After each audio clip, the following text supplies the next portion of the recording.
가지 말씀, 제가 보는 성경으로 구약 320면에 있습니다.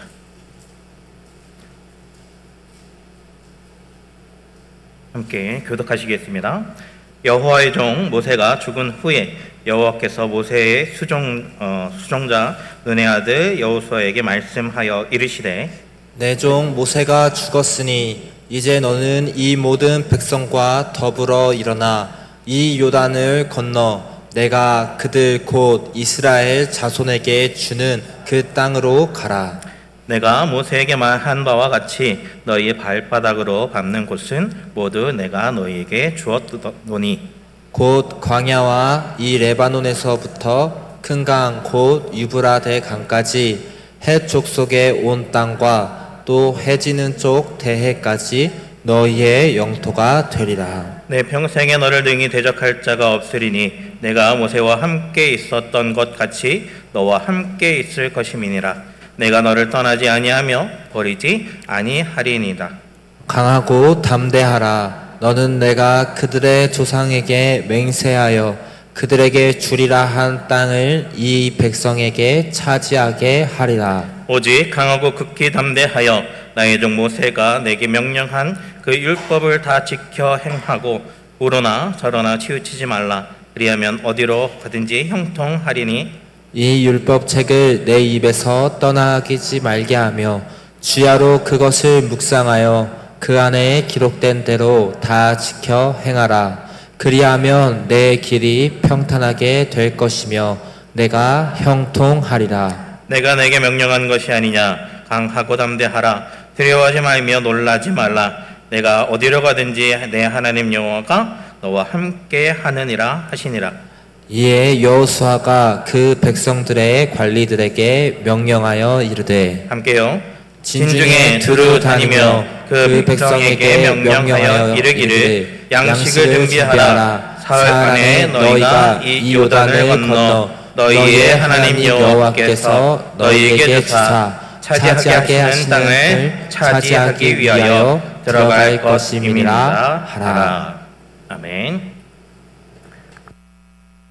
오늘의 본문은 애굽에서 400년 동안 이 노예 생활을 했던 이 이스라엘 백성들을 이끌고 가나안 땅 앞까지 인도한 이 모세가 죽은 후의 이야기가 담겨져 있습니다.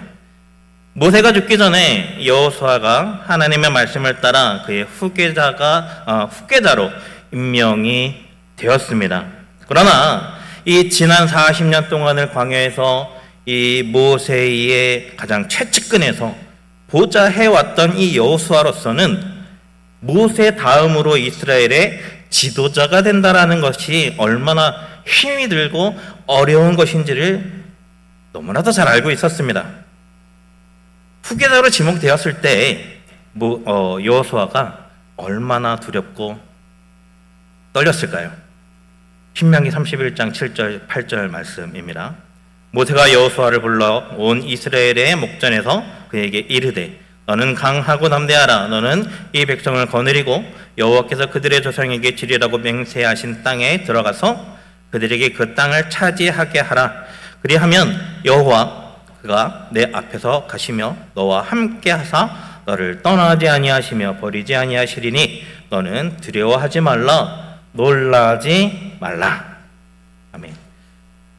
지금 이 두려워서 벌벌 떨고 있는 여호수아에게 모세는 하나님께서 함께 하실 것이기 때문에 두려워하지 말고 맡은 바 최선을 다해서 순종하라고 당부의 말을 합니다.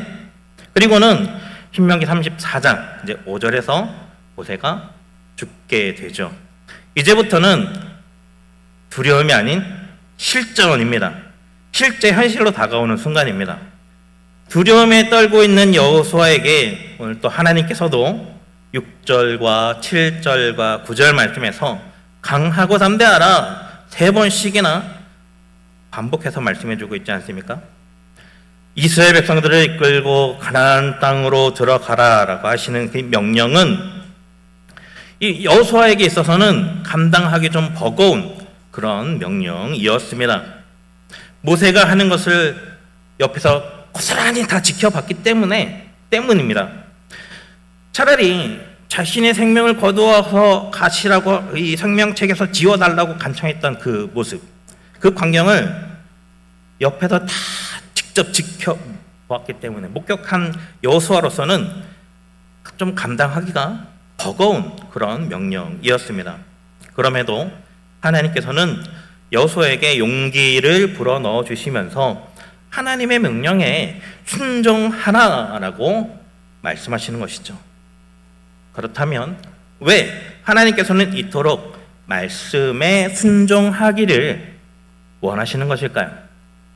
말 그대로 하나님께서 우리에게 원하시는 것이 하나님의 말씀에 순종하는 것이기 때문입니다. 하나님은 우리의 순종을 통해서 하나님의 뜻이 이 땅에 이루어지기를 원하셨기 때문입니다. 성경은 하나님의 말씀에 대한 이 순종과 불순종의 역사들로 가득 차 있습니다. 창세기 3장에서 아담은 선악과를 따먹고 불순종함으로 에덴 동산에서 쫓겨나고 우리들에게 원죄를 물려주었습니다. 창세기 4장에서 가인은 죄를 다스리라고 하는 그 하나님의 말씀에 불순종해서 동생을 죽이는 그런 최초의 살인자가 되고 알죠. 또 사무엘상 15장에서 이 사울 왕은 말씀에 불순종해서 전쟁에서 취하기 좋은 것들은 남기고 하찮은 것들은 다 없애버립니다. 그래서 나중에 하나님으로부터 왕으로 세운 것을 어떻게 한다 했죠? 후회한다 라는 말까지 듣지 않습니까? 하나님은 그 어떠한 것보다도 심지어는 예배보다도 순종을 더 기뻐하신다라고, 순종이 제사보다 낫다라고 말씀하시지 않았습니까? 반면에 창세기 7장을 보시면 노아는 방주를 만들라고 하시는 하나님의 말씀에 순종해서 자신과 가족이 구원을 받습니다.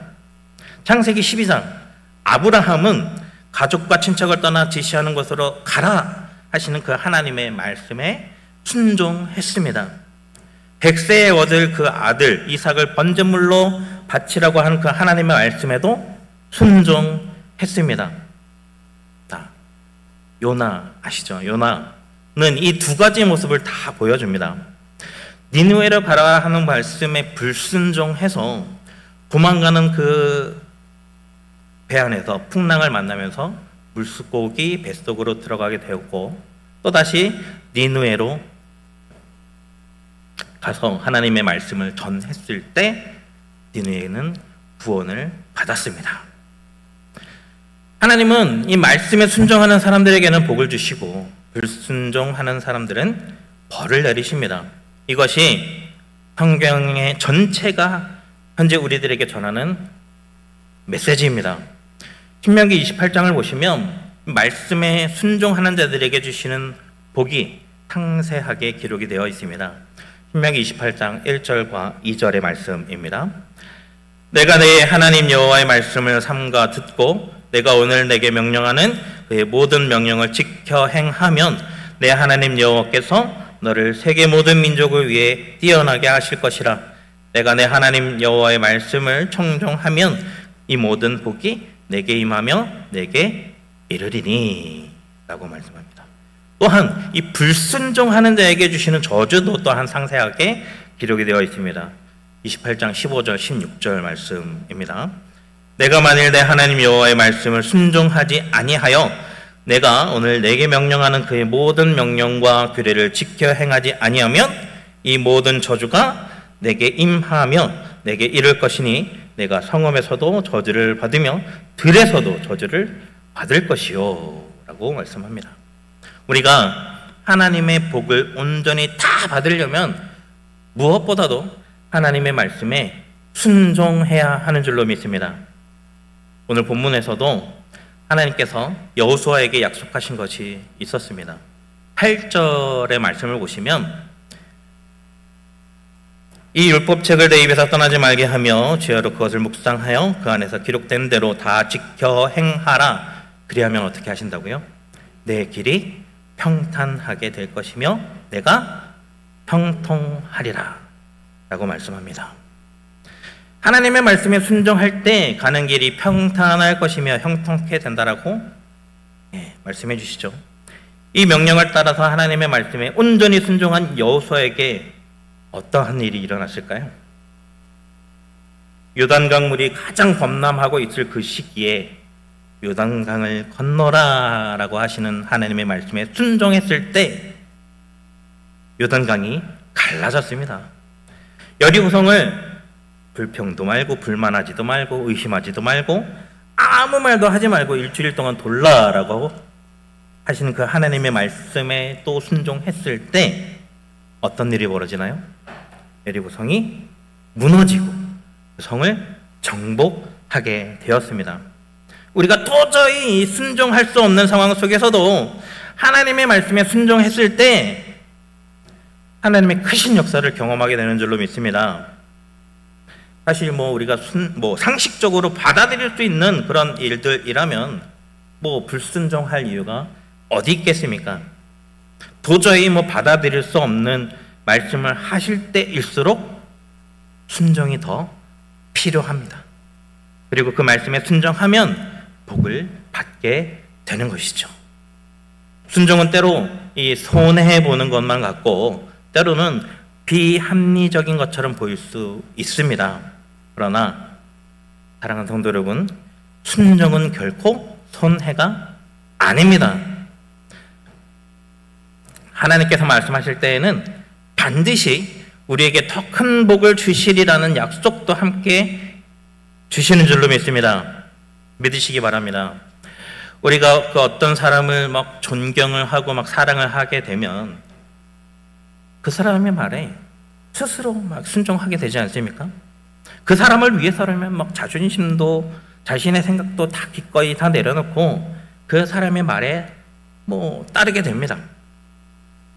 성령을 체험하고 은혜를 충만하게 받고 내가 하나님을 사랑하고 있음을 느낄 때 우리는 기꺼이 하나님의 말씀에 순종하게 됩니다. 하나님을 사랑하는 그 마음을 하나님의 말씀에 순종함으로 나타내는 것이죠. 출애굽기 35장 21절 말씀에 보시면 광야에서 성막을 지을 때 하나님께서 백성들에게 이 성막 건축에 필요한 예물들을 하나하나 말씀하십니다. 이 백성들은 마음의 감동이 오는 대로 자원해서 예물을 드리죠. 21절의 말씀입니다. 마음이 감동된 모든 자와 자원하는 모든 자가 와서 회막을 짓기 위하여 그 속에 쓸 모든 것을 위하여 거룩한 것을 위하여 예물을 가져다가 여호와께 드렸으니. 그런데 백성들이 얼마나 예물을 많이 드렸는지 이제는 가져오기를 그치라고 하는 것이죠. 출애굽기 36장 5절과 6절의 말씀입니다. 모세에게 말하여 이르되 백성이 너무 많이 가져오므로 여호와께서 명령하신 일에 쓰기에 남음이 있나이다. 모세가 명령을 내리매 그들이 진중에 공포하여 이르되 남녀를 막론하고 성소애들이 예물을 다시 만들지 말라 하매 백성이 가져오기를 그치니. 이스라엘 백성들이요, 이토록 쓰고도 남을 정도로 예물을 바칠 수 있었던 이유가 무엇일까요? 하나님을 사랑하는 마음이 그들에게 가득 차 있었기 때문입니다. 하나님을 사랑하기에 예물을 바치라는 그 하나님의 말씀에 기꺼이 넘치도록 순종할 수 있었던 것이죠. 사랑하는 성도 여러분, 하나님을 사랑하십니까?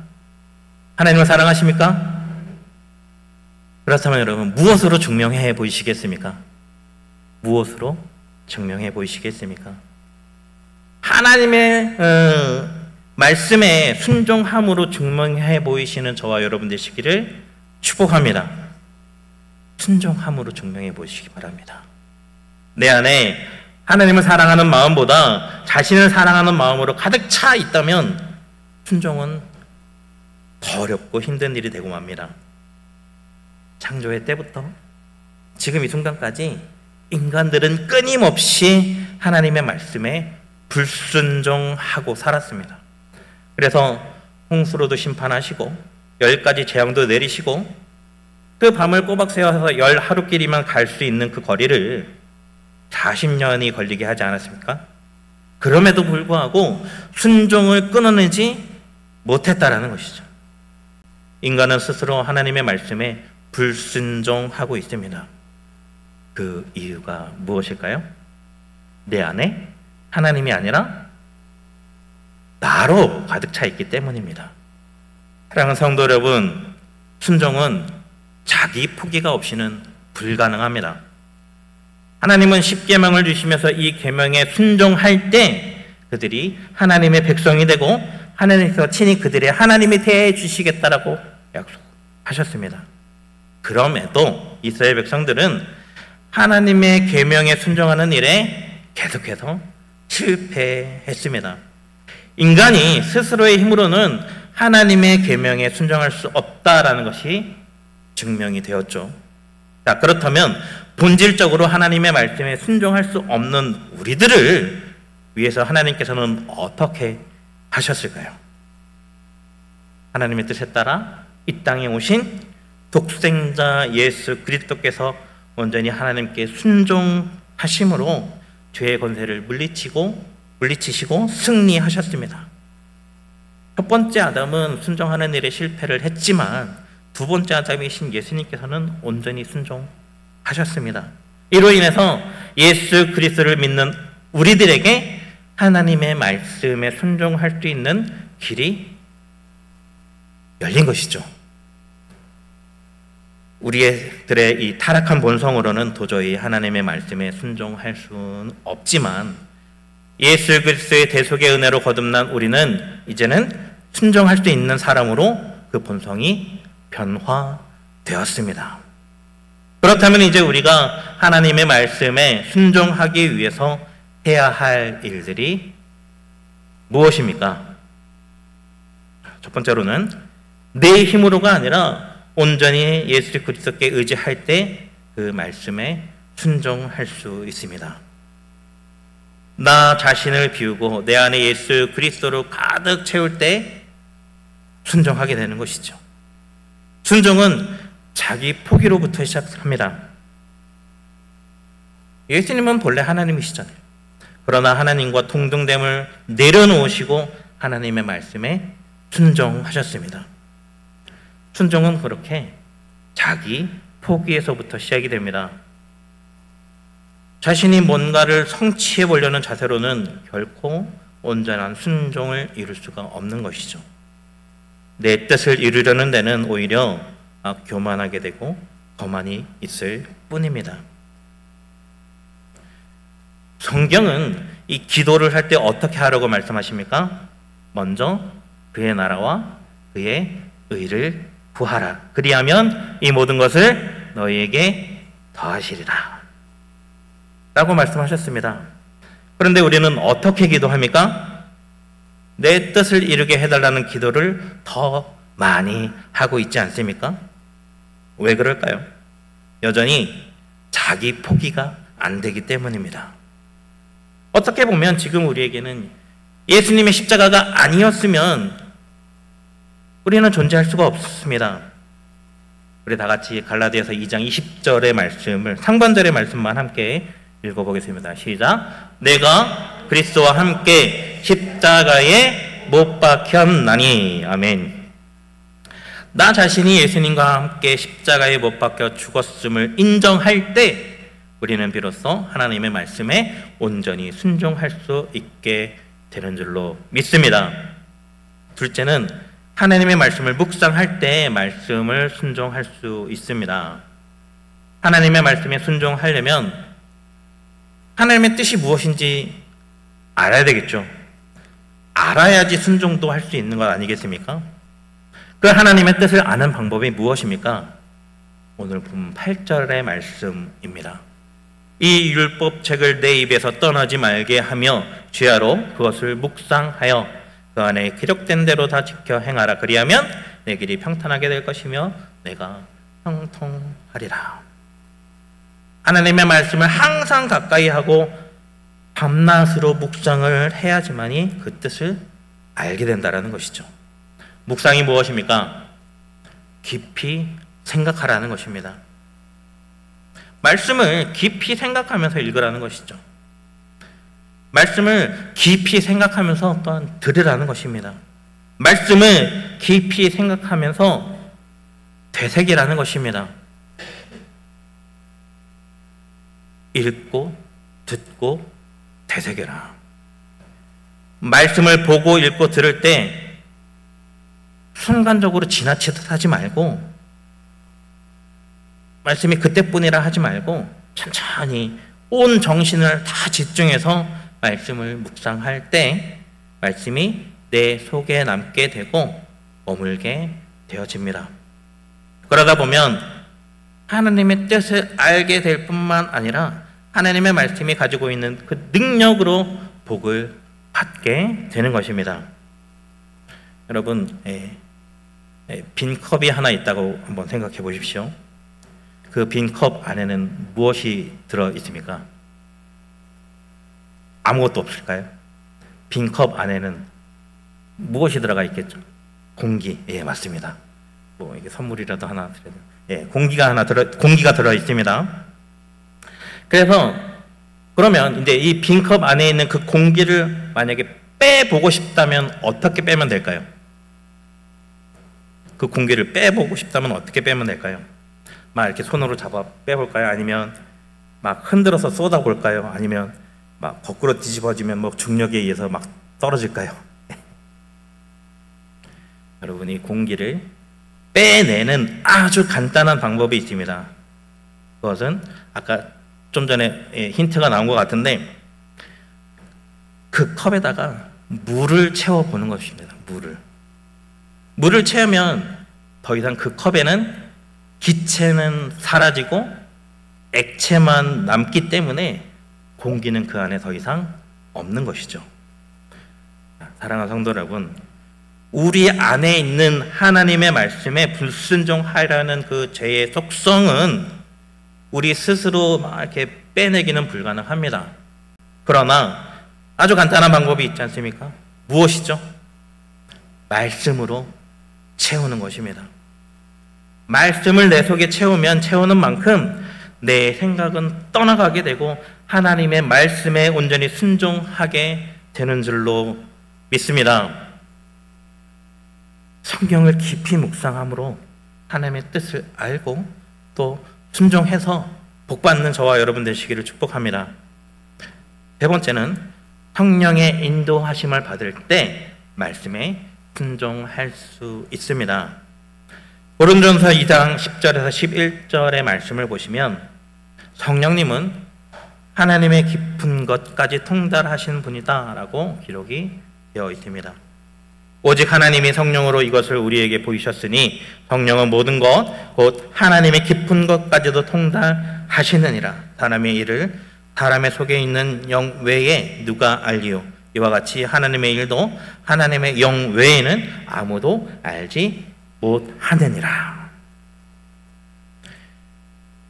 성령님은 이 하나님의 기쁘신 뜻을 다 아시기 때문에 우리에게 하나님의 뜻을 알게 하는 통로가 되십니다. 성령님은 우리가 기도할 때 하나님의 뜻을 알게 해 주시고 또 하나님의 뜻에 순종할 수 있도록 우리를 이끌어 가십니다. 이 밤에도 성령의 이끌리심 받는 저와 여러분 되시기를 축복합니다. 우리 9절의 말씀을 함께 읽어보겠습니다. 9절 띄워주시고요. 함께 읽습니다. 시작. 내가 내게 명령한 것이 아니냐. 강하고 담대하라. 두려워하지 말며 놀라지 말라. 내가 어디로 가든지 내 하나님 여호와가 너와 함께 하느니라 하시니라. 아멘. 말씀을 보시면 하나님께서 우리와 함께 하시는 복을 주십니다. 하나님께서 우리와 어디를 가든지 늘 함께 하신다면 과연 무엇이 두렵겠습니까? 하나님께서는 누구와 함께 하십니까? 하나님의 말씀에 순종하는 사람과 함께 하십니다. 하나님의 말씀에 순종함으로 세상 끝날까지 하나님이 함께 하시는 복을 누리는 저와 여러분 되시기를 다시 한번 축복합니다. 인디언들 있죠. 인디언들은 이 믿는다라는 말과 순종한다라는 말을 구분하지 않고 쓴다고 합니다. 그들의 말에는 이 한 단어의 두 의미가 다 포함이 되어 있다라는 거예요. 그들은 이 두 말이 반드시 하나가 되어야 한다라고 생각하기 때문에 그렇게 한다고 합니다. 믿으면 순종하게 되고 순종한다라는 것은 믿음을 나타내는 것이다 라고 생각을 하고 있는 겁니다. 그러나 정작 우리는 이 믿음과 순종을 분리해서 생각할 때가 더 많지 않습니까? 믿기는 쉬워하면서 순종하기는 어려워하는 모습들을 보여줍니다. 사랑하는 성도 여러분, 같이 생각해야 합니다. 순종하지 못하면 믿지 못하는 것이죠. 그래서 사람들은 이 순종의 방법에 대해서 자기식대로 막 바꾸기도 합니다. 그러나 자기식대로 하는 것은 순종이 아닙니다. 하나님의 방법으로 해야 그게 순종인 것입니다. 많은 성도들이 믿기는 하나 순종하지 못해서 복을 누리지 못하고 있습니다. 믿음은 곧 순종이라는 것 기억하시기 바랍니다. 오늘 이 밤에 믿음과 순종에 대해서 다시 한번 더 생각하고 기도하는 시간이 되시기를 축복합니다. 아멘.